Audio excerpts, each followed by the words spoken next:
हाँ बच्चों, कल हमने क्या किया था, location of consideration to performance obligation, allocation of consideration to performance obligation. उसमें मैंने एक बार जितना मैंने बोला था वो मैं एक बार रिवाइज कर दूं। मान लो आपका परफॉर्मेंस ऑब्लिगेशन है 2 या 3 है, एक्स वाई जेड। उसमें मैंने आपको क्या बोला था, एक्स का स्टैंड लोन प्राइस 10, वाई का 20 और जेड का 30, टोटल 60 है। बट हमने इसको टोटल को कितने में बेचा है, 55 में। तो हम क्या करेंगे, 55,000 का एक्स वाई जेड में इस रेशो में एलोकेट कर देंगे। ये तो जनरल बात थी। फिर उसमें एक एक्सेप्शन था, डिस्काउंट। अब मान लो कि वाई और जेड में ही डिस्काउंट होता है 5,000 का, इन दो को भी अलग अलग बेचे तो हम कितने पे बेचते हैं, 45 पे। वाई और जेड को अलग अलग ही बेचे हैं, 30 और 20, 50 को 45 पे हम बेचते आए अलग अलग। तो फिर हम डिस्काउंट ऐसे 5,000 तीनों पे एलोकेट नहीं करेंगे स्टैंड लोन प्राइस में। फिर हम क्या करेंगे, एक्स वाई जेड को कैसे एलोकेट करेंगे, 10, 20 और 30, और टोटल 60 के हमने कितने लिए हैं, 55 लिए हैं। तो हम कैसे करेंगे, ये तो 10 इतना ही रखेंगे और जो 5,000 का डिस्काउंट है वो इन दोनों में एलोकेट करेंगे। ठीक है, लेकिन इसके लिए हमारे पास एविडेंस होना चाहिए कि हम वाई और जेड को बंडल को अलग से बेचते हैं इसी 5,000 के डिस्काउंट पर। उसकी कुछ 3 कंडीशन थी, ऐसे मैंने बात करी। उसके बाद में अगर स्टैंड अलोन प्राइस जो मैंने 10, 20 और 30 दिए थे ये हमें नहीं पता लगते हैं तो हमारे को कैसे देखना है। स्टैंड अलोन प्राइस का मतलब क्या, आप सिमिलर कस्टमर से सिमिलर सर्कमस्टेंसेज में क्या लेते हैं ये पता है तो ठीक है, नहीं पता लगता है तो ऑब्जर्वेबल इनपुट्स यूज करने हैं। और उसके 3 मेथड से, ऑब्जर्वेबल मतलब ज़्यादा से ज़्यादा जिसके हमारे पास मार्केट बेस्ड एविडेंस हो। और 3 मेथड इसने बताए हैं, हालांकि वो जरूरी नहीं है कि वो 3 ही लो, आप कोई भी और तरीके से स्टैंड अलोन प्राइस निकाल सकते हैं। 3 में क्या था, पहला मार्केट बेस्ड अप्रोच, दूसरे लोग कितने में बेचते हैं, दूसरा क्या था कॉस्ट प्लस कि मेरी कॉस्ट प्लस, और तीसरा क्या था रेजिडियल अप्रोच, जो मैंने आपको नहीं समझाया था, मैंने कहा था क्वेश्चन के थ्रू ही करूंगा। तो अब हम रेजिडियल अप्रोच भी समझने जा रहे हैं। ठीक है, इसके लिए एक क्वेश्चन करते हैं। आप ये मत बोलना कि कल करा दिया था, कल हमने इसको अधूरा छोड़ दिया था, इसलिए मैं एक बार इसको वापस स्टार्टिंग से करता हूँ। ठीक है, देखो सबसे पहले an entity regularly sells product X Y Z individually, X Y Z individually बेचती है और इनका प्राइस कितना है, 50, 25 और 40, 120। और वाई जेड भी कितने में बेचती है, 50,000 में। तो वाई जेड्स कितने के, 40 और 20, 60, 70 के हैं, लेकिन 50 में बेचती है। तो 20,000 का तक का तो डिस्काउंट तो सिर्फ किसका है, वाई और जेड का ही है। और एंटिटी ने ये केस है तो हमने पूरा करवाई दिया था। एक्स वाई जेड कितने में बेचे, 1 लाख में। एक्स वाई जेड कितने में बेचे, 1 लाख में। तो टोटल में भी 20,000 का डिस्काउंट है। और इधर वाई और जेड में भी कितने का डिस्काउंट था, वाई और जेड में भी कितने का डिस्काउंट था, वाई और जेड में भी 20 का। तो हमने एलोकेट किया था डिस्काउंट सिर्फ वाई और जेड पर, एक्स पर नहीं किया था। अब हमें केस बी करना है, केस बी। केस ए नहीं कर रहे, अब केस बी। केस ए तो कल कर ही लिया था। The entity enters into a contract with customer to sell X Y Z as described in case A. X Y Z तो है ही है, इसके अलावा contract also includes a promise to transfer product alpha. इसमें एक अल्फा प्रोडक्ट हो रहा है, तो 4 हो गए, एक्स वाई जेड और ए बोल रहा हूँ मैं अल्फा को। ठीक है, एक्स वाई जेड और ए। Total consideration is 130। तो एक 20 था पहले, जो अल्फा के आने से कितना हो गया, 1,30,000। The stand alone selling price of alpha is highly variable because the entity sells product alpha to different customer from a for a broad range of amount. Alpha का प्राइस इतना वेरिएबल है, हमें पता ही नहीं है स्टैंड अलोन प्राइस। हम 15,000 में भी बेच देते हैं और 45,000 में भी बेच देते हैं। देखो जैसे तुम किसी कार वाले शोरूम में जाओगे ना, तो वो कार में इतना ज्यादा क्या अप डाउन नहीं करते, ब्रांड वैल्यू क्या हो जाती है, खत्म। हालांकि कार में भी करते हैं वो नेगोशिएशन, लेकिन फिर भी, लेकिन उनके साथ आप जब एसेसरीज और मतलब फ्लोर मैट वगैरह वगैरह खरीदते हो ना, तो उसमें वो इतना नेगोशिएशन करते हैं बोलते बहुत ज्यादा है कम, और फिर कस्टमर जितनी बार्गेनिंग करवा देता है तो ठीक है, नहीं करता बार्गेनिंग तो महंगाई बेच देते हैं। तो इसमें क्योंकि कार की, हमें तो कार की ब्रांड इमेज बनानी है ना, कि कार में ज्यादा कम ज्यादा नहीं होना चाहिए ज्यादा। भाई किसी को 8 लाख दे रहे हैं, किसी को 6 लाख दे रहे हैं, तो ये दोनों जब आपस में बात करेंगे तो वो कहेंगे कार महंगी लगे। लेकिन एसेसरीज की तो ये लोग बात भी नहीं करते आपस में। ठीक है, तो एसेसरीज वो 15 से लेकर 45 तक कितने में भी बेच देते हैं। ठीक है, तो ये कह रहा है कि एक्स वाई जेड प्रोडक्ट 3 तो थे, इसमें हमने अल्फा जोड़ दिया। और अल्फा का स्टैंड अलोन सेलिंग प्राइस बहुत ही ब्रॉड रेंज है। हम मुंह देखकर तिलक निकालते हैं। मुंह देखकर तिलक निकालना मतलब कस्टमर से मांगो जितना, तुम्हारे जैसा कोई रईस आ रहा है तो क्या मांग लो, ज्यादा मांग लो 200-500 कम करा देगा, बाकी तो दे ही देगा। मेरे जैसे गरीब आता है तो क्या करो, कम मांग लो। तो मुंह देखकर तिलक निकालना मतलब 15 से 45 तक। ठीक है, अब ये कह रहे हैं determine the stand alone selling price of product X Y Z and alpha using residual approach. अब रेजिडियल अप्रोच कब लगानी है, पहले तो मैं आपको ये बता दूं। ये था ना मेरा market assessment approach, expected cost plus margin approach, तीसरा क्या है, रेजिडुअल अप्रोच। रेजिडुअल अप्रोच कब मतलब बचा हुआ किस पर डाल दो, बचा हुआ जैसे दो दो तीन का पता लग गया तो तीन का पता लग गया, टोटल 4 है तो बचा हुआ किसका है, चौथे का है। Entity sells the same goods to different customer for a broad range of amount. Broad range of amount का मतलब क्या है, 15 से 40 हजार, मतलब हाईली वेरिएबल कंसिडरेशन है। छोटा कम से कम 15 में भी बिकता है और ज्यादा से ज्यादा 40 में भी बेच देते हैं। अब मुंह देखकर तिलक निकालते हैं। आप देखो, मैं तुम्हें बताऊं कि सर्विस इंडस्ट्री में तो ऐसा होता ही है। जैसे ये टेंट हाउस वाले होते हैं, मतलब जो डेकोरेशन का काम करते हैं, इवेंट मैनेजमेंट का काम करते हैं, मर्जी से इधर उधर के कुछ भी रेट बोलते हैं। स्टैंड अलोन प्राइस, सॉरी बच्चों फोन आ गया था, मैं पता नहीं कहाँ छोड़ा। हाँ, कि ब्रॉड रेंज का मतलब मुंह देखकर तिलक निकालते हैं हम। जैसे सर्विस इंडस्ट्रीज में होता है, ठीक है, क्या होता है कि आपका इवेंट मैनेज करेंगे, इस काम का इतना लगेगा, इस काम का इतना, और सब में वो क्या करते हैं, कुछ एक काम होता है उनके प्रिंसिपल काम, उनमें तो उनको पता होता है कि हम ये कर रहे हैं। अब आपको ये तीसरा काम और करवाना है, किसी को इतना बोल देते हैं, किसी को इतना, ब्रॉड रेंज वेरिएबल रेंज है, पता ही नहीं है। तो हमारे को स्टैंड अलोन प्राइस पता ही नहीं है इस चीज का, ठीक है। और या फिर सेलिंग प्राइस इज अनसर्टेन, क्यों, क्योंकि अभी हमारा ये नया प्रोडक्ट है, entity has not establish the price for the goods or services, अभी तक एंटिटी ने किया ही नहीं। तो रेजिडुअल अप्रोच कब लगाना, जब आपको स्टैंड अलोन प्राइस का बिल्कुल भी आइडिया ही नहीं है, क्योंकि अनसर्टेन है, आपने एस्टेब्लिश नहीं किया, और या फिर आपको खुद को मतलब इस्टेब्लिश, मतलब आप बेच रहे हो इसको पुराना, लेकिन कैसे बेचते हो, कभी किसी रेट पे कभी किसी रेट पे, बहुत ही ब्रॉड रेंज है आपकी, बहुत ही क्या है, ब्रॉड रेंज। तो अब ये क्वेश्चन है, अब बताओ रेजिडुअल अप्रोच इज एप्रोप्रिएट, ये आपको पेपर में नहीं लिख करके आएगा, ठीक है, ये हेडिंग लिखी नहीं होगी। एप्रोप्रिएट कब लगेगी आपको, हम देखते हैं। हमने कितना प्रोडक्ट का प्राइस बढ़ा दिया, 1.20 का कॉन्ट्रैक्ट वैल्यू था, 1.20 था सॉरी स्टैंड अलोन प्राइस। एक मिनट में पहले साफ कर रहा हूं सारा।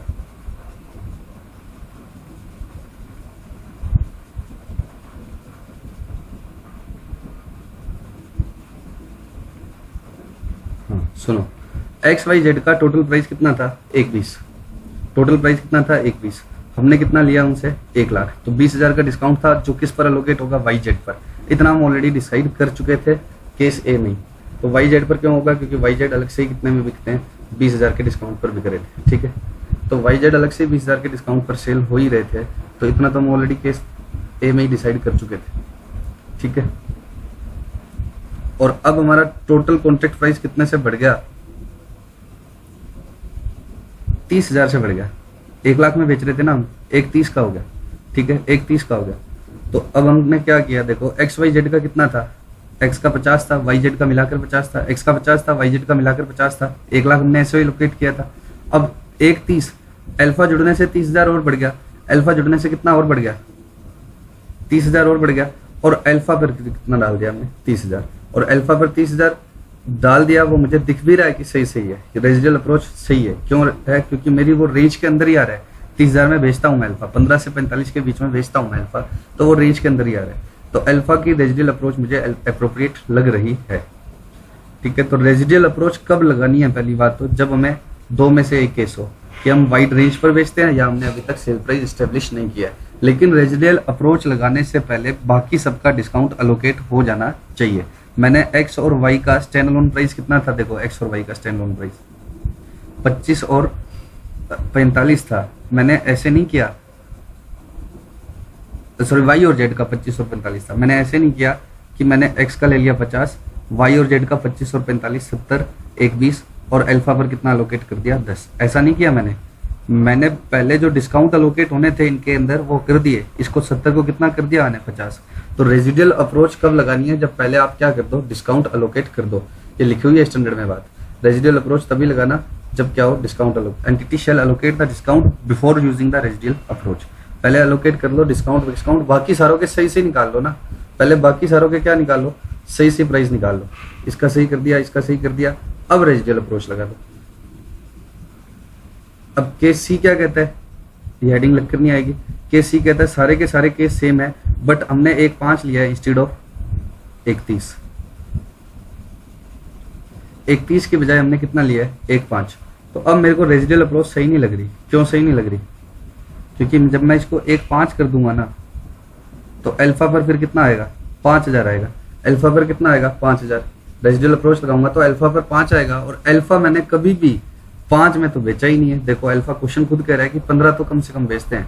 रेंज भी है तो नीचे वाली रेंज पर भी जाए तो भी कितना लेते ही लेते हैं, 15 तो लेते ही लेते हैं ना। मिनिमम रेंज भी पकड़े तो 15 तो लेते ही हैं, जबकि अल्फा के कितना आ रहा है, 5 आ रहा है। तो सारा डिस्काउंट अल्फा का थोड़ी होगा, इसका मतलब हमने इनमें और रुपए कम किए हैं अल्फा को बेचने के लिए। अल्फा को बेचने के लिए हमने इनके रुपए भी कम किए हैं, क्योंकि अल्फा पे बेचारा सारा, अल्फा कह रहा है मेरे पे डाल दिया तुमने सारा डिस्काउंट, मैं वैसे ही 15 पे बिकता था। तो रेजिडुअल अप्रोच आपको इसमें अप्रोप्रिएट नहीं लग रही। अब अप्रोप्रिएट नहीं लग रही, ये क्वेश्चन में नहीं लिखा होगा, या आपको ढूंढना पड़ेगा। कैसे पता लगा मुझे इसमें रेजिडुअल अप्रोच अप्रोप्रिएट क्यों लगी? क्योंकि अल्फा का जो प्राइस आया वो इसी रेंज के बीच में आया। इसमें क्यों नहीं अप्रोप्रिएट लग रही? क्योंकि अल्फा का प्राइस मेरा 5000 आया। तो जब रेजिडुअल अप्रोच अप्रोप्रिएट नहीं है तो आपको सारी बातें वापस से सुननी पड़ेगी, समझनी पड़ेगी, और कहीं ना कहीं देखना पड़ेगा कि डिस्काउंट एक्स, वाई और जेड पर फिर से है और वो कितना है वो ढूंढना पड़ेगा आपको, ठीक है। Because 5000 does not approximate the stand alone price of alpha which ranges from this to this. ये कह रहा है रेजिडुअल अप्रोच अप्रोप्रिएट नहीं है, उसने तो ऊपर क्वेश्चन में लिख दिया, तुम्हें ऐसे आंसर में लिखना होगा रेजिडुअल अप्रोच अप्रोप्रिएट नहीं है, यहाँ नहीं लिखा होगा, ये तो इन्होंने समझाया हुआ है, ये हटा भी देंगे आगे के सालों में, ये थोड़ी दिया होगा अप्रोप्रिएट है या नहीं, आपको खुद डिसाइड करना होगा। तो सर अप्रोप्रिएट नहीं है, अप्रोप्रिएट नहीं है तो एक्स, वाई, जेड और में भी डिस्काउंट है, सारा डिस्काउंट अल्फा पर मत डालो बेचारे पर। तो consequently the entity reviews its observable data including sale and margin reports to estimate the stand alone price of alpha using another suitable method. The entity allocates the transaction price of 105 to product XYZ alpha using relative standalone price of the product in accordance with paragraph 73 to 80। 73 क्या था? Location objective वाला paragraph. तो ये कह रहे हैं कि X, पहले तो क्या करो, अल्फा का ढंग से प्राइस निकालो, स्टैंड अलोन प्राइस, और अल्फा का स्टैंड अलोन प्राइस निकालो और फिर उसके ऊपर अलोकेट करो। तो आपको फिर से अपना सेल्स का मार्जिन और सब देखने पड़ेंगे, क्योंकि अल्फा पे सारा डिस्काउंट बन रहा है, क्योंकि अल्फा 5 का हो गया और अल्फा कभी 5 में बिका ही नहीं। तो आपका इस ट्रांजेक्शन में अल्फा के 5 नहीं ले रहे, आपने सारे अल्फा में कम नहीं किए, बल्कि एक्स, वाई, जेड के भी थोड़े कम किए हैं। तो वापस से स्टैंड अलोन प्राइस और को देखो, ये तुम्हारे स्टैंड अलोन प्राइस और क्या नहीं है, सही नहीं है, ये कह रहा है। तो आपको ऐसे लिखकर छोड़ देना है। और आपको पता कैसे लगेगा सर अब हम कितना करेंगे? आप मेरे सामने एंटिटी लाओ, मैं दिखा दूंगा आपको कि एक्स, वाई, जेड के स्टैंड अलोन प्राइस आपके ओवर स्टेटेड है, इसका मतलब, ठीक है। एक्स, वाई, जेड के स्टैंड अलोन प्राइस आपके क्या है? ओवर स्टेटेड है। अब आते हैं हम अलोकेशन ऑफ वेरिएबल कंसीडरेशन, जो सेकंड एक्सेप्शन था। फर्स्ट एक्सेप्शन क्या था? डिस्काउंट। देखो हमने कहा था कि स्टैंड अलोन प्राइस के रेशो में बांट दो। किस रेशो में बांट दो?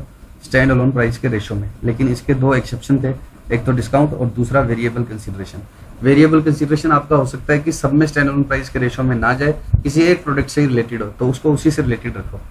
मैं इसका एग्जाम्पल लेता हूँ इंस्टीट्यूट के ही एजुकेशनल मटेरियल से, इंस्टीट्यूट के ही एजुकेशनल मटेरियल से, जो हमने कल आधा पढ़ा भी था, ठीक है, आपको समझ में आएगा। मैं भी एग्जांपल लेता हूँ।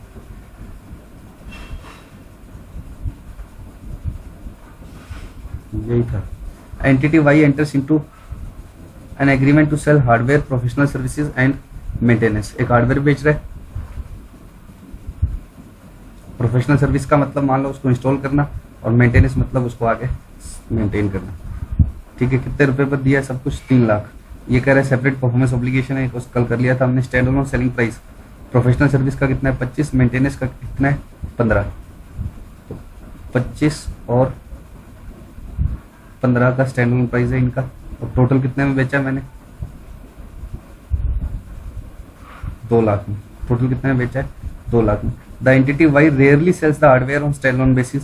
वाई रेयरली बेचता है हार्डवेयर का, अलग से स्टैंड अलोन प्राइस पता नहीं है, तो हमने किससे निकाला था? कॉस्ट प्लस मार्जिन बेसिस पर 185। अब वीडियो पोज करके पढ़ लो, मैं तुम्हें नहीं पढ़ रहा, टाइम वेस्ट करने का मतलब नहीं है, कल ये करा हुआ हमने। तो कितना? 185 स्टैंड अलोन सेलिंग प्राइस, ठीक है। अब ये यहाँ तक तो कल कर ही लिया था हमने, और हमने क्या कहा था कि जिसका स्टैंड अलोन सेलिंग प्राइस नहीं लगता उसका निकालो। अब ये इन तीनों का टोटल किससे ज़्यादा हो गया? इन तीनों का टोटल किससे ज़्यादा हो गया? 2 लाख से। तो 2 लाख को इन इस रेशो में बांट दो, और जब हार्डवेयर का ऑब्लिगेशन सेटिस्फाई हो जाए तब हार्डवेयर का रेवेन्यू रिकॉग्नाइज करता है ना, और प्रोफेशनल सर्विस का हो जाए तब उसका, और इसका मेंटेनेंस का साथ। अब इसमें ये कह रहा था contract with also include 10,000 incentives if professional services are provided with in 7 days of the delivery of hardware.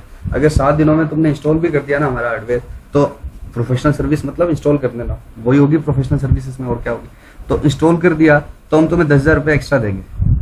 अब मुझे ये क्या है? वेरिएबल कंसीडरेशन है। ये वेरिएबल कंसीडरेशन है, और वेरिएबल कंसीडरेशन पे हमने बहुत डिस्कशन की थी पहले, बहुत लंबी 1-2 घंटे की डिस्कशन की थी, जिसमें हमने कहा था कि वेरिएबल कंसीडरेशन में अगर आपको लगे कि रिवर्सल नहीं होगा तो आप उसको रेवेन्यू मान सकते हो। अब मान लो कि मुझे लग रहा है कि मुझे रिवर्सल नहीं होगा, तो मैं 10,000 को रेवेन्यू मान सकता हूँ। तो मैं अब इसको 2-10 कर दूँ टोटल को, कि टोटल को मतलब रेवेन्यू मतलब ट्रांजेक्शन प्राइस मान सकता हूँ 2-10 को, और फिर 2-10 को इन तीनों में बांटूं, या ये 10,000 सिर्फ किस पे है, जो वेरिएबल कंसिडरेशन ही है, मिलेगा या नहीं ये फ्यूचर के आउटकम पर डिपेंड करता है। तो ये 10,000 वेरिएबल है और 10,000 सिर्फ प्रोफेशनल सर्विस पर बांटू, क्योंकि उसने बोला है कि 10,000 तुम्हें एक्स्ट्रा देंगे। कब देंगे? जब आपने हमें प्रोफेशनल सर्विस कितने दिनों में दे दी, हार्डवेयर देने के 10 दिनों के अंदर अंदर, 7 दिन जो भी है लिखे हुए, तो मैं ट्रांजेक्शन प्राइस 210 कर लूंगा। ये तो पक्का है, मुझे रिवर्सल का चांस नहीं लग रहा। अगर रिवर्सल का चांस ही है तो ट्रांजेक्शन प्राइस को हमें कंसीडर करना ही, तो मुझे रिवर्सल का चांस नहीं रहा, सिग्निफिकेंट रिवर्सल नहीं होगा, तो मैं 10,000 बढ़ा रहा हूँ।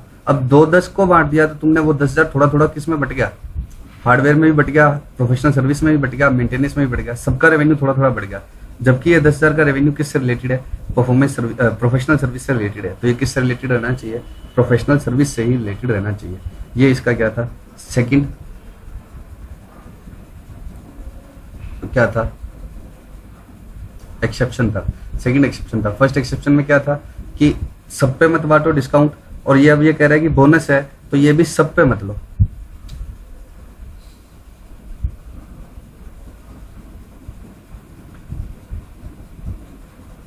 और ये कोई बहुत बड़ी बात थोड़ी कर रहे हैं, ठीक है, इंडिया में लिखा हुआ है, जब हमें समझना पड़ रहा है। नहीं तो आप खुद सोचो कि 10,000 है ही इसका, 10,000 है ही किसका?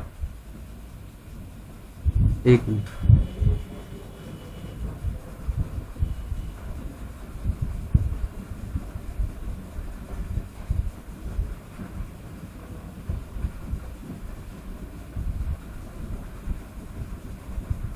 ये जो 10,000 है,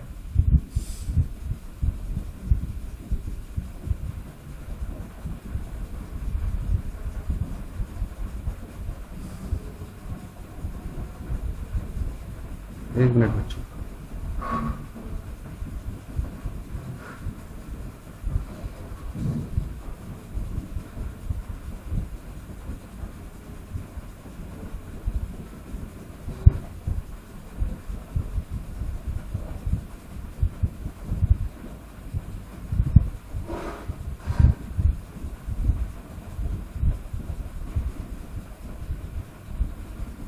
ये जो 10,000 है एक्स्ट्रा, ये जब है ही इसका तो इस पे रखो ना, ये सब में क्यों थोड़ा थोड़ा जुड़ जाएगा? देखो पहले जब हम, एक बार मैं वापस लिखूं इसको, कितना कितना आ रहा था? 185, 25 and 15,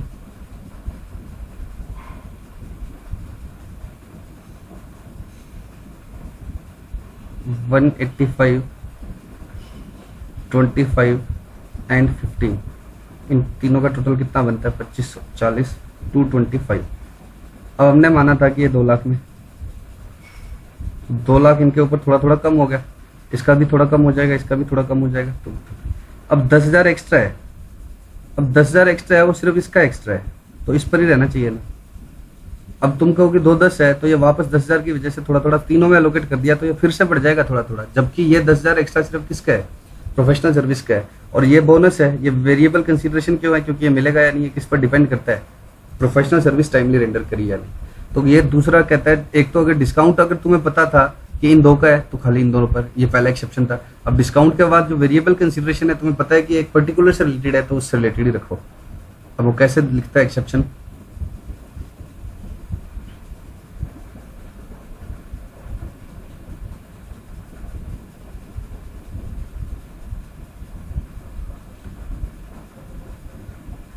how to allocate variable consideration?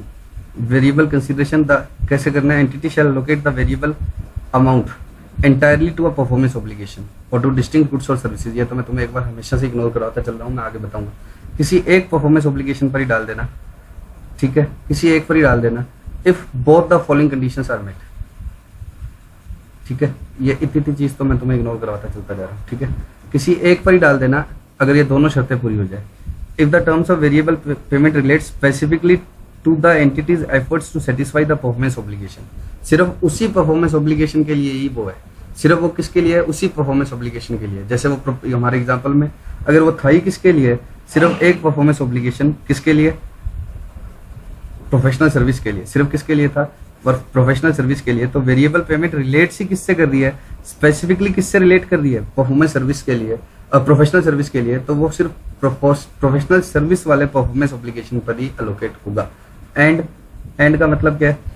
And allocating the variable consideration entirely to a single performance obligation, मतलब किसी एक पर ही डालना, is consistent with the allocation objective in para 73। Allocation objective क्या था कि जितना जितना मैं एक्सपेक्ट कर रहा हूँ उतना उतना ही मुझे मिल रहा है। मतलब अलोकेशन ऑब्जेक्टिव क्या था? देखो जब हमने बात स्टार्ट करी थी तब भी क्या स्टार्ट करी थी?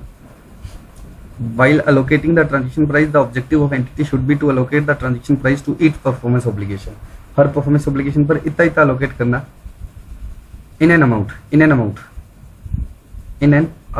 इसका मतलब क्या है? इतना इतना allocate करना जो रिफ्लेक्ट करता है, depicts मतलब रिफ्लेक्ट करता है amount of consideration, वो consideration जो entity एक्सपेक्ट कर रही है in exchange for transferring goods or services। मतलब मैं तीन चीजें कर रहा हूँ, तो इस पर इतना इतना एलोकेट करना जितना हम इस पर और इस पर क्या कर रहे थे, इस पर और इस पर एक्सपेक्ट कर रहे थे। भाई एसी है और मेंटेनेंस सर्विस है, ये 30 और ये 10 40।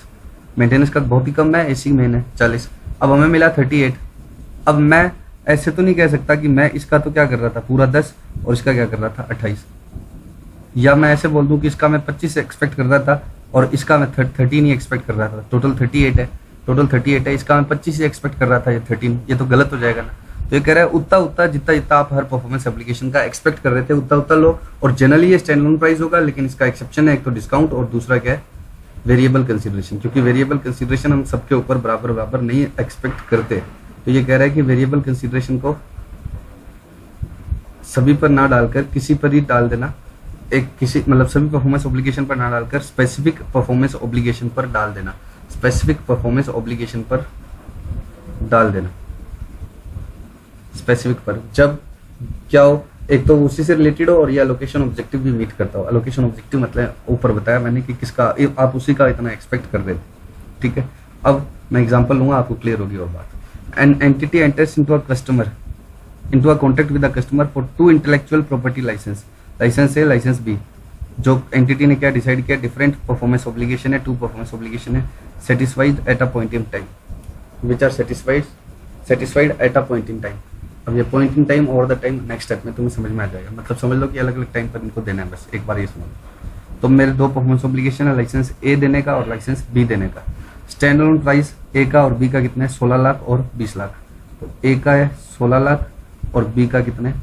20 लाख।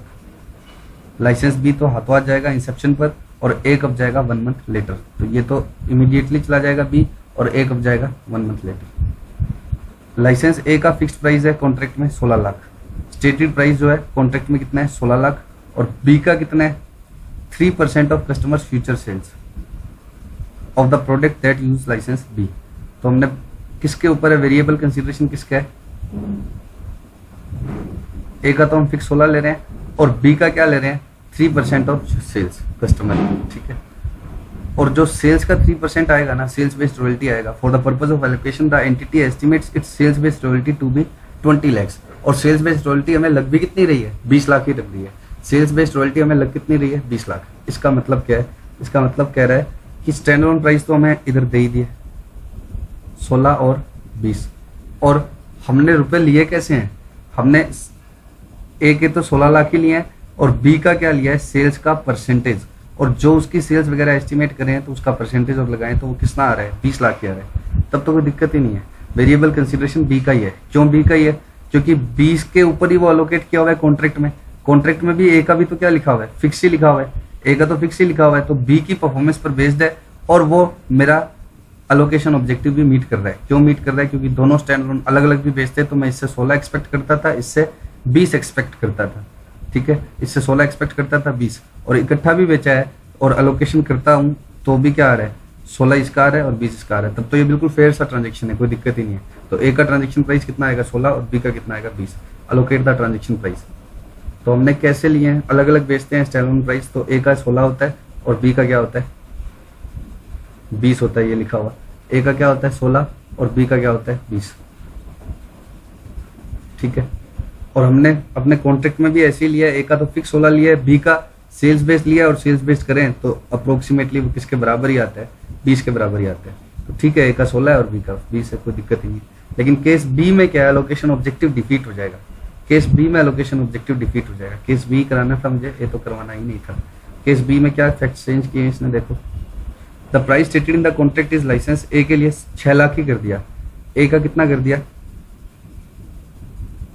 6 लाख। अब बताओ ए के 16 लाख स्टैंड लोन मिलते हैं, लेकिन हमने इकट्ठा किया तो ए का 6 लाख ही कर दिया। और बी का कितना कर दिया, 5% कर दिया। 3% की बजाय कितना कर दिया, 5%। और 5% करने से अब हमें लग रहा है कि सेल्स बेस्ड रॉयल्टी कितनी हो जाएगी, 30 लाख। सेल्स बेस्ड रॉयल्टी कितनी हो जाएगी, 30 लाख। इसको बिल्कुल उसके जैसे डिपेंडेंट मत मानना। क्यों मत मानना, क्योंकि 3% के हिसाब से अगर 20 लाख बनती है तो 5 के हिसाब से 30 लाख बनती नहीं है। पहले कह रहा है 3% है और सेल्स बेस्ड रॉयल्टी हमें लग रही है 20 लाख हो जाएगी। अब ये 5% है तो सेल्स बेस्ड रॉयल्टी 30 लाख हो जाएगी, ये कह रहा है। अब ठीक है, मान लो ऐसा हो नहीं सकता ना कि ये 3% अगर 20 लाख बनता है तो 5% कोई और अमाउंट बनती है। लेकिन ठीक है, ये मान लो ये समझाना कुछ और चाहता है, एलोकेशन समझाना चाहता है, ना कि परसेंटेज निकलवाना चाहता है। तो ये कह रहा है कि हमने ए का थोड़ा कम कर दिया। हम पहले भी 36 लाख ही ले रहे थे, 16 प्लस 20, पहले भी क्या ले रहे थे, 36। और स्टैंड अलोन भी अलग अलग 16 और 20 ही था, 36 डिस्काउंट वाली तो बात थी नहीं। अब भी हम 36 ही ले रहे हैं, बी हम 36 ही ले रहे हैं, बट हम ए का कम ले रहे हैं फिक्स प्राइस और बी का बढ़ा दिया हमने। ए का कम करके बी का बढ़ा दिया। तो भले ही हमने बोल दिया कि वेरिएबल कंसीडरेशन सिर्फ बी का है, भले ही हमने बोल दिया कि वेरिएबल कंसीडरेशन बी का है, ठीक है, सिर्फ बी से रिलेटेड है। पहली कंडीशन मेरी पूरी हो गई कि वेरिएबल कंसीडरेशन एक स्पेसिफिक से ही रिलेटेड है, लेकिन मेरा अलोकेशन ऑब्जेक्टिव पूरा नहीं हुआ। अलोकेशन ऑब्जेक्टिव जो था वो मेरा डिफीट हो रहा है। ये वाला जो लिखा था ना अलोकेशन ऑब्जेक्टिव, कि मैं ये एक्सपेक्ट नहीं करता था, अलग अलग बेस था। तो ए से क्या एक्सपेक्ट करता था मैं, 16, और बी से कितना एक्सपेक्ट करता था, 20। जबकि यहाँ तो ए से कितना आ रहा है, 6, और बी से कितना आ रहा है, 30 आ रहा है। सर ऐसा किया क्यों? ऐसा देखो, होता यह है कि एक फिक्स अमाउंट तो हमें मिल जाए जिससे हमारी कॉस्ट कवर हो जाए। सामने वाला भी क्या चाहता है कि मेरा रिस्क ना हो। सामने वाला भी, देखो मैं एक सिंपल एग्जांपल देता हूँ, हालांकि इसमें नहीं लगे, उस पर रेवेन्यू नहीं लगेगा, लेकिन तुम्हें समझ में आ जाएगी। मैं भी बिल्डिंग में क्या चाहता हूँ, जो मैंने कोचिंग की बिल्डिंग किराए पर ले रखी है, मैं चाहता हूँ वो वेरिएबल ले ले, सेल्स का एक परसेंटेज ले ले। क्यों सेल्स का एक परसेंटेज ले ले? सेल्स का परसेंटेज ले लेगा तो मेरा रिस्क खत्म हो जाएगा। सेल्स होगी तो उसको भी चला जाएगा, सेल्स नहीं होगी तो ठीक है, मेरा किराया क्या हो जाएगा, कम हो जाएगा। समझ रहे हो? तो सेल्स का परसेंटेज लेने से क्या होता है, रिस्क किस पर चला जाता है, लैंडलॉर्ड पर चला जाता है। मेरा खत्म हो गया, मतलब सेलर पर चला जाता है। तो यहाँ ये इसने खरीद नहीं रहा होगा इससे ये कस्टमर, तो उसने बोला कि आपको दिक्कत क्या है। कस्टमर ने कहा कि हमारे को रिस्क है कि कल को प्रोडक्ट चले ना चले, तुमसे लाइसेंस ले ले हम। तो वो कहते हैं काम करो, 6 लाख हमें दे दो ताकि हमारी कॉस्ट कवर हो जाए। ऐसे लैंडलॉर्ड, और मान लो कि लैंडलॉर्ड ने मुझे बोला कि मैंने उसको मुझसे 70,000 किराया मांग रहा था, मैं कहा इतना नहीं, आप मुझसे 20,000 ले लो और प्लस सेल्स का एक परसेंटेज ले लो।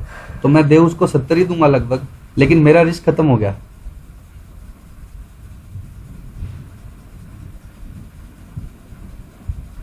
भाई सेल्स का परसेंटेज भी लगभग कितना बनेगा, 50,000 ही बनेगा।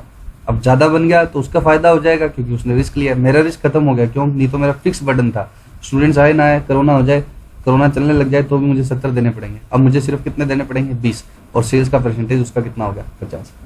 तो इसलिए इन्होंने क्या किया, सेल्स का परसेंटेज बढ़वा लिया। क्यों बढ़वा लिया? ताकि कस्टमर मेरा प्रोडक्ट खरीदने में इंटरेस्टेड रहे। मैंने क्या कर लिया, वेरिएबल कंसिडरेशन ज्यादा कर लिया और फिक्स कंसिडरेशन क्या कर लिया, कम कर लिया। लेकिन असल में हम क्या करते हैं, इसका 16 ही लेते हैं और इसका 20 लेते हैं, तो ये एलोकेशन ऑब्जेक्टिव मीट नहीं कर रहा, क्योंकि ए का आपने स्टेटेड प्राइस बहुत कम कर दिया है। भाई ए पर तो आप कम रेवेन्यू एलोकेट कर रहे हो और बी पर ज्यादा। अब आपने ए को पहले ही बेच दिया, मान लो ए को आपने पहले ही बेच दिया। ए को बनाने की कॉस्ट ही मान लो आपकी 12 लाख थी, ए को बनाने की कॉस्ट ही 12 लाख थी, तो ए की कॉस्ट आ गई 12 लाख, ए हाथों हाथ ट्रांसफर हो गया मान लो, तो रेवेन्यू कितना ट्रांसफर, कितना इनकम बुक करोगे, 6 लाख, जो गलत हो जाएगा। क्यों? क्योंकि ये तो गलत है ना, आप ए का ले तो कितना रहे हो, 16, बस ए का पैसा किस में एलोकेट किया हुआ है, बी में, in the form of variable consideration. इसलिए आपने क्या किया, ऐसा करते हैं लोग। तो ये कहता है कि जब ये एलोकेशन ऑब्जेक्टिव मीट नहीं हो रहा ना, तो फिर भले ही वो किससे रिलेटेड है, बी से रिलेटेड है, भले ही किससे रिलेटेड है, वेरिएबल कंसीडरेशन बी से रिलेटेड है, लेकिन आपको करना क्या पड़ेगा, 16 लाख के ही रेशो में ये इस ए का सेल प्राइस में किसका सेल प्राइस इंक्लूड है, बी का भी और ए का भी, और बी के सेल प्राइस में भी किसका है, ए और बी का। ये 6 लाख किसका है, ए और बी का, किस रेशो में, 16 और 20 के रेशो में। ये 30 लाख भी किसका है, ए और बी का, किस रेशो में, 16 और 20 के रेशो में। देखो सुनो, 2 प्रोडक्ट है ए बी, इसका अलग से लेना चाहते हैं 16, इसका अलग से लेते हैं 20, ये इनके स्टैंड अलोन प्राइस है। इसका अलग से लेते हैं 16, इसका अलग से लेते हैं 20, ये इनके स्टैंड अलोन प्राइस है। लेकिन इकट्ठा कर लिया, इकट्ठा करने का मतलब क्या है, अलग तरीके से कॉन्ट्रैक्ट किया। ए का दे दो 6 लाख, बी का दे दो सेल्स बेस्ड रॉयल्टी, और वो लगभग कितनी बनती है 30 लाख। तो क्या आप ये कह दोगे कि ये वेरिएबल कंसीडरेशन है, बी में वेरिएबल कंसीडरेशन है, तो सारा का सारा वेरिएबल कंसीडरेशन बी का है? नहीं, बी में तो आप 20 लाख की एक्सपेक्ट कर रहे थे, आपको ज्यादा क्यों मिल रहे हैं बी में? सेल्स बेस्ड रॉयल्टी की एक्सपेक्टेशन 30 लाख है, सेल्स उसकी कितनी होगी, उसका 5% लगभग कितना बैठेगा 30 लाख। तो आप ये बोल दोगे कि बी का 30 लाख है और ए का 6 लाख है? नहीं, आप ये बोलोगे कि जो 6 लाख फिक्स है वो ए का कितना है 16/36 और बी का कितना है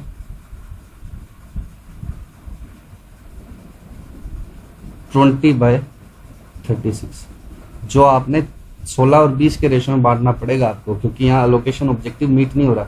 भले ही सेल्स बेस्ड रॉयल्टी सिर्फ किस पर रखी है आपने, बी पर रखी है, लेकिन बी का ही नहीं है सेल्स बेस्ड रॉयल्टी, ए का भी सेल्स बेस्ड रॉयल्टी है। ए को यहाँ घुमाया है, बी का कुछ पार्ट इधर है, तो ये ए का जो 6 लाख है वो खाली ए का नहीं है, ए और बी का है। और जो बी का 30 लाख है, जो बी का 30 लाख है, ये एक्चुअल में 30 लाख फिक्स है ही नहीं, ये तो सेल्स बेस्ड रॉयल्टी है। उसका एक्सपेक्टेड वैल्यू हमने 30 लाख निकाला है कि लगभग इतना ही आएगा, तो वो भी कितना आएगा 30 लाख इंटू 16/36, 30 लाख इंटू 20/36।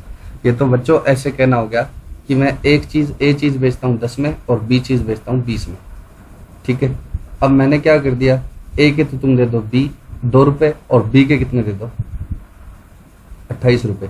तो आप ऐसे बोल दोगे क्या कि ए का तो 2 रुपये कंसिडरेशन है और बी का 28 रुपये है? गलत है ना ये बात तो। हाँ, बस बी का सेल्स बेस्ड रॉयल्टी है जो जिसकी एक्सपेक्टेड वैल्यू 28 है, बस इतना से तो बात है। तो भले ही बी की एक्सपेक्टेड वैल्यू 28 है, लेकिन गलत है ये। तो मैं ये बोलूंगा ए का रेवेन्यू कितना है 2 नहीं है, ए के अंदर दोनों का छुपा हुआ है, ये कंसोलिडेटेड प्राइस पर हो रहा है एक तरह से। ए और बी का कितना है 2 रुपये में 28/30। सिमिलरली इस 28 में भी 22 अरे गलत कर दिया ए में ए का कितना है, इस 2 रुपये में ए का कितना है 10/30 और बी का कितना है 20/30। इस रेशो में बांटूंगा, स्टैंड अलोन प्राइस के रेशो में। यहाँ तो गलत नहीं कर दिया, नहीं यहाँ सही किया, 16-20 के रेशो में बांटूंगा, ठीक है। ये कब, जब ये इसके आसपास ना बैठे। हाँ, आप वेरिएबल ले ए और बी 16 और 20 थे, ए का आपने फिक्स 16 ही लिया है, बी का वेरिएबल लिया है वो लगभग 20 बैठता है, तब ठीक है, ए का फिक्स है और बी का वेरिएबल है, वेरिएबल कंसिडरेशन बी का बी पे रहेगा। लेकिन ऐसे हो रहा है तो बी का बी पर नहीं रहेगा वेरिएबल कंसिडरेशन, वो फिर ऊपर भी आएगा, ठीक है। अब ये क्वेश्चन है, ठीक है। स्टैंड अलोन प्राइस थे 16 और 20 थे, स्टैंड अलोन प्राइस कितने थे 16 और 20, लेकिन हमने क्या कर दिए 6 और 30 कर दिए, 6 और 30। और ये 30 कोई फिक्स नहीं है, 30 तो हमने आइडिया लगाया था, एंटिटीज एस्टिमेट 30 नहीं है, वो है क्या, वो 5% ऑन सेल्स, 5% ऑन सेल्स। हमें लग रहा है कि 5% ऑफ सेल्स लगभग कितनी बन जाएगी 30 लाख। ए को 3 महीने बाद ट्रांसफर किया और फर्स्ट मंथ की रॉयल्टी कितनी आई है 4 लाख। ए को हमने कब ट्रांसफर किया 3 महीने बाद, और बी को हम कब ट्रांसफर करेंगे, ये केस अलग हो गया। ऊपर देखो क्या लिखा था, 1 मिनट, 1 मिनट,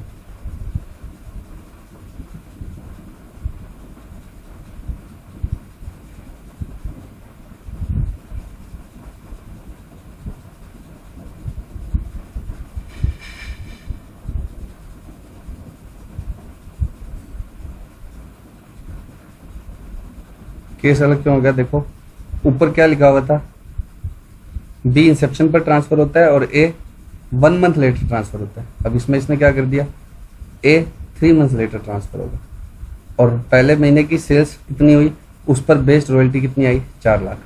पहले महीने की सेल्स कितनी हुई जो भी हुई उस पर बेस्ड रॉयल्टी कितनी आई 4 लाख। तो हम कॉन्ट्रैक्ट में नाटक क्या कर रहे हैं, ए का 6 लाख दे देना, बी का 30 लाख दे देना, ठीक है। ए कब ट्रांसफर होगा 3 मंथ लेटर, और बी कब, वैसे 30 लाख ऑलमोस्ट बैठेगा। हम कॉन्ट्रैक्ट में क्या लिख रहे हैं 30 लाख लिख रहे हैं, नहीं, सेल्स का 5%, 30 लाख हटा देता हूँ, जो लगभग हमें लग रहा है कि 30 लाख ही होगा। और बी कब होगा? इंसेप्शन पर। बी के बारे में यहाँ कुछ नहीं लिखा, ऊपर लिखा हुआ है कि बी कब होगा? इंसेप्शन पर। ठीक है, तो सेल्स का 5% और ए के 6 लाख है, आप हमें 3 महीने बाद दे देना। हमने इसको सीधे से ही खारिज कर रखा है कि ये 6 लाख और ये 5% गलत है। ठीक है, कॉन्ट्रैक्ट में लिखा ऐसे हुआ है, ऐसा हमारा कॉन्ट्रैक्ट बना हुआ है, लेकिन ये 6 लाख गलत है। और ये तो अब हम पहले महीने तो वो कुछ देगा ही नहीं है इस पर कॉन्ट्रैक्ट। क्यों नहीं देगा? क्योंकि ए तो 3 महीने बाद ट्रांसफर होगा, तो ये 6 लाख तो आएंगे 3 महीने बाद। लेकिन पहले महीने के एंड में वो कितना दे देगा मुझे? सेल्स का 5%, जो पहले महीने के बाद में जो पहले महीने की जो सेल्स हुई है उसका 5% कितना बना? 4 लाख। अब मुझे ये बताओ बी का रेवेन्यू मैं कब रिकॉर्ड करूंगा? बी का रेवेन्यू कब रिकॉर्ड करूंगा मैं? इंसेप्शन पर। और इसका कब रिकॉर्ड करूंगा? 3 महीने के बाद। अब देखो आंसर में,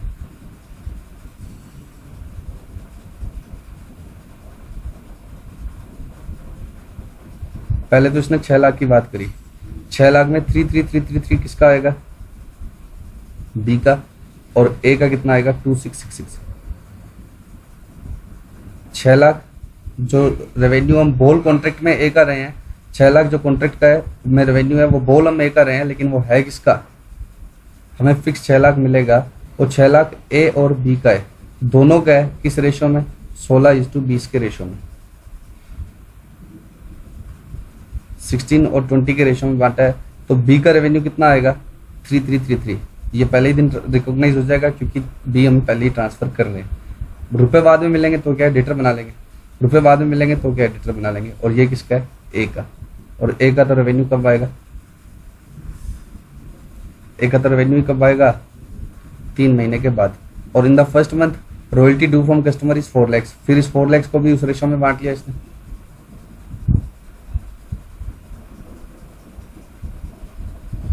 फोर लैक्स को भी रेशो में बांट लिया। तो ये किसका आ गया?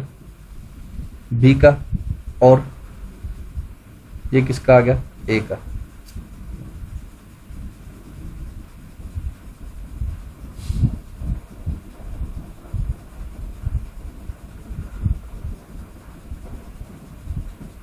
ये किसका आ गया? ए का। मैं ना साइड में एंट्रीज लिखता हूं ताकि तुम्हें समझ में आ जाए।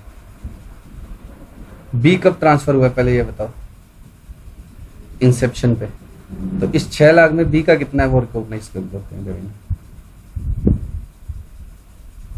Debtor account debit. डेटर क्यों बनाया मैंने? क्योंकि 6 लाख हमने तो ए के ऊपर कॉन्ट्रैक्ट में तो किसके लिए लिखा हुआ है? 6 लाख ए के लिए लिखा हुआ है ना। और ए के 6 लाख आएंगे कब? ए के 6 लाख आएंगे कब? 3 महीने के बाद। कॉन्ट्रैक्ट में 6 लाख ए का लिखा हुआ है, लेकिन हमने अपना स्टैंडर्ड लगा करके 6 लाख में से कितना किसका माना है? अरे यार एक तो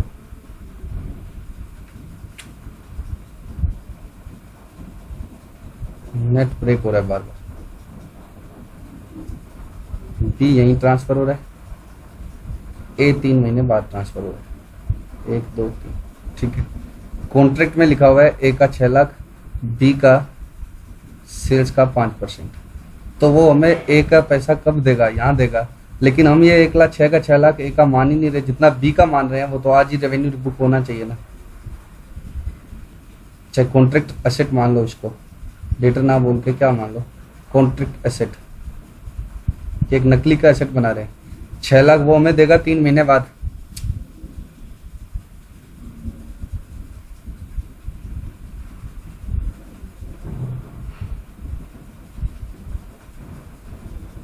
देखो बच्चों ये है बी।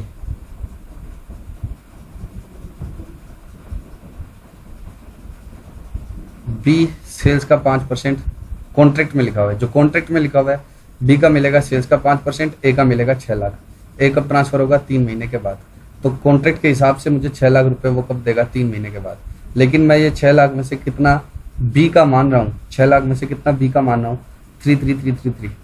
तो मैं यहीं पर ही रेवेन्यू बुक कर सकता हूँ बी का 33333। क्यों कर सकता हूँ मैं? बी यहीं पर ही क्या हो गया? डिस्चार्ज हो गया। अब मैं पहले इस 6 लाख की अकाउंटिंग करता हूँ, ठीक है। बी यहीं पर ही सेटिस्फाई हो गया, बी यहीं डिलीवर हो गया, तो बी का रेवेन्यू यहाँ बुक हो गया। अब 3 महीने बाद वो मुझे 6 लाख रुपए देगा। जब वो 3 महीने बाद मुझे 6 लाख रुपए देगा तो बैंक में आएंगे 6 लाख। टू ये कॉन्ट्रैक्ट एसेट, कट गई कितने की, 33333, और बाकी किसका रेवेन्यू है, ए का, और 3 महीने बाद तो ये भी डिस्चार्ज हो जाएगा ना, तो बाकी बैलेंसिंग फिगर जो ए का आएगा कितना 26667 वो यहाँ बुक हो जाएगा। तो कॉन्ट्रैक्ट में भले ही ए का 6 लाख मिला है जो 3 महीने बाद मिलेगा, लेकिन एएस कहता है कि इस 6 लाख में से 333 बी का है और बी हाथों हाथ डिस्चार्ज हो गया, तो यही रेवेन्यू बुक कर लो और एक नकली की क्या बना ली, एसेट। नकली की एसेट जब कट जाएगी, जब ये 6 लाख आ जाएंगे और ए का रेवेन्यू 3 महीने बाद बुक हो जाएगा। ये तो रही बात 6 लाख की। अब हम करते हैं सेल्स बेस्ड रॉयल्टी। कॉन्ट्रैक्ट के हिसाब से वो सिर्फ बी की मिल रही है, कॉन्ट्रैक्ट के हिसाब से वो सिर्फ किसकी मिल रही है, बी की, और पहले महीने कितनी मिली, पहले महीने कितनी मिली, 4 लाख, 4 लाख ही मिली भाई। सेल्स हुई उसका 5% 4 लाख, तो पहले महीने जो 4 लाख मिला उसकी एंट्री क्या होगी, कैश या बैंक 4 लाख। 2 कॉन्ट्रैक्ट वाला देने वाला ये क्या कह दे रहा है कि मैं तो बी के लिए दे रहा हूँ, लेकिन एएस क्या कहता है, बी का लिए नहीं है, ये भी 4 लाख किसके लिए है, ए और बी दोनों के लिए। 4 लाख किसके लिए, ए और बी दोनों के लिए। तो जो बी के लिए है वो तो अभी रेवेन्यू बुक हो जाएगा 222222, ये अंग्रेजी में लिखा हुआ है इसने, ये the entity recognise as revenue allocated to license B. और बाकी जो एक्स्ट्रा है वो ए का है ना, वो कब रेवेन्यू बुक होगा, जब 3 महीने बाद, तो तब तक के लिए वो क्या आएगा, contractual liability. The entity recognize the contractual liability for this amount allocated to A, क्योंकि ए कब डिस्चार्ज होगा, 3 महीने के बाद। तो पहले महीने के एंड में जो 3 लाख आएंगे उसकी एंट्री तो क्या होगी, ये जो मैंने लिखी हुई है, ठीक है, ये 17 ये वाली अमाउंट है, ठीक है। और बी के डिस्चार्ज होते ही एंट्री करेंगे, और जब ये 6 लाख आएंगे 3 महीने बाद तब ये एंट्री इस तरह से करेंगे। तो यहाँ भले ही बी पर लिखा हुआ है परफॉर्मेंस वेरिएबल कंसीडरेशन, सिर्फ बी पर लिखा हुआ है कॉन्ट्रैक्ट में, लेकिन हमने ए का भी वेरिएबल माना है और फिक्स वाला में भी किसका माना है, बी का भी माना है। फिक्स वाले में हमने बी का भी माना है और वेरिएबल वाले में ए का भी माना है, भले ही कॉन्ट्रैक्ट में बी का ही है वेरिएबल। क्यों, क्योंकि वो मेरा अलोकेशन ऑब्जेक्टिव पूरा नहीं करता। अलोकेशन ऑब्जेक्टिव क्या था, 16 + 20 एक्सपेक्ट कर रहा था मैं, और ये 6 + 30 हो गया, ठीक है, इसलिए। अब आप इसको रिवाइज करना, बाकी कल